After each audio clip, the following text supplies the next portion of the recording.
تیسری چیز نماز ہے کہ لا دین لمن لا صلاۃ لہ، اس کا کوئی دین نہیں جس کی نماز نہیں ہے.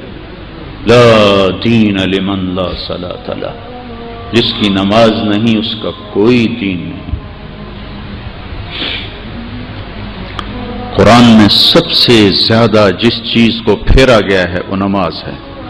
700 دفعہ نماز کو دہرایا گیا ہے قرآن میں. 82 دفعہ مال خرچ کرنے کا دہرایا گیا ہے قرآن میں. 700 اور 82 کتنا فرق ہے؟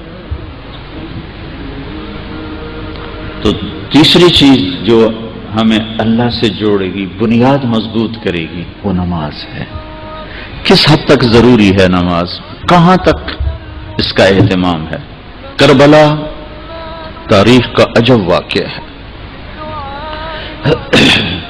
ایسی مظلومانہ داستان نہ پہلے لکھی گئی نہ آئندہ لکھی جائے گی. اور نماز کا وقت ہو گیا، سورج ڈھل گیا، 15-20 ساتھی شہید ہو چکے ہیں.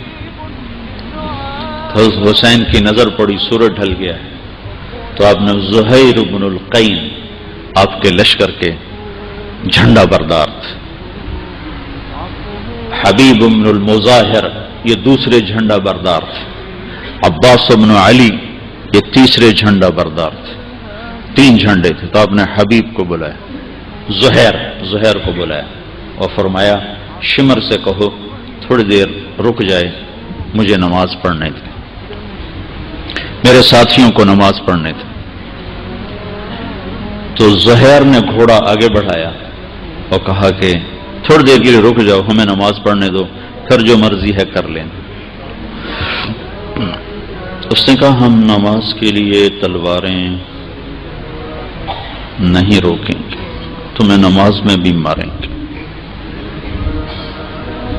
تو انہوں نے واپس آ کر کہا کہ وہ جنگ روکنے پہ تیار نہیں ہے.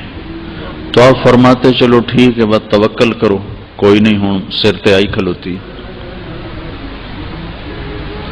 اور اللہ کی قسم نہ پڑھتے تو ان کو کوئی فرق نہیں پڑنا تھا، ہمیں فرق پڑنا تھا. ہمیں پورا پیغام نہ پہنچتا، ہمیں ادھورا پیغام پہنچتا. تو پیغام کو مکمل پہنچانے کا انتظام کیا. ان کو تو جنگ سے پہلے نیند آ گئی، آنکھ کھلی تو ہنسنے لگے. تو بہن نے پوچھا زینب نے کیوں ہنسے ہو؟ یہ تو ہنسنے کا وقت نہیں. کہ اللہ کے رسول خواب میں آئے ہیں کہ بیٹا تمہیں لینے کے لیے آ چکا ہوں. نہ پڑھیں لیکن پھر پیغام ادھورا جاتا.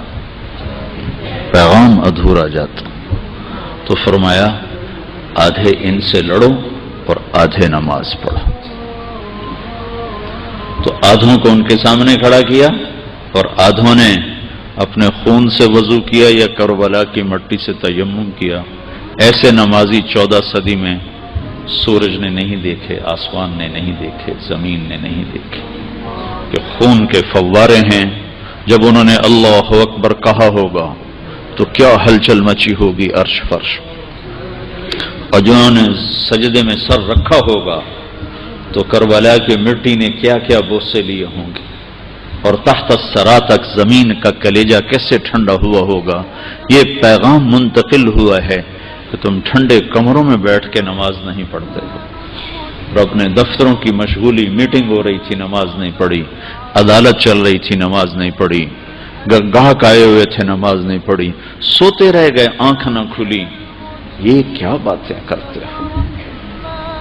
کیا اللہ کا تعلق اتنا کمزور ہے کہ اس کے لیے میں سجدے کے لیے اٹھ نہ سکوں؟ ایک اور حدیث میں آتا ہے سخی چاہے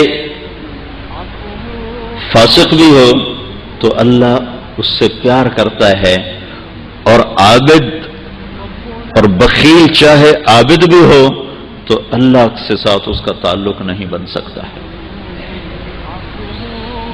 شیطان کہتا ہے میں سخی فاسق سے ڈرتا رہتا ہوں، پتہ نہیں کب اپنی سخاوت کی وجہ سے بخشا جائے. اور تہجد گزار، روزے دار بخیل سے مجھے کبھی ڈر نہیں لگا کہ اس کو مارنے کے لیے اس کا بخل ہی کافی ہے.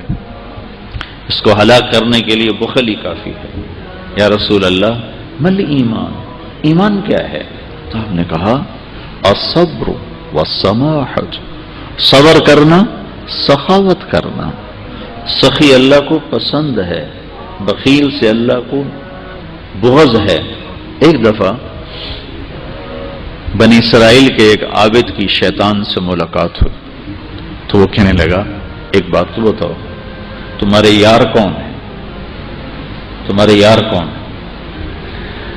کہا 3 باتوں میں سے کوئی ایک بات جس میں ہو وہ میرا گھاٹا یار ہے، اور اگر تینوں ہوں تو بت او پیر تو میں مرید ہوں۔ اس نے کہا کیا؟ کہ ایک وہ شراب پیتا ہو مجھے بڑا پیارا لگتا، ایک وہ غصے والا ہو تو مجھے بڑا پیارا لگتا ہے، ایک وہ بخیل ہو تو مجھے بڑا پیارا لگتا ہے، اور اگر تینوں باتیں اس میں ہوں تو بس میں مرید تے وہ پیر۔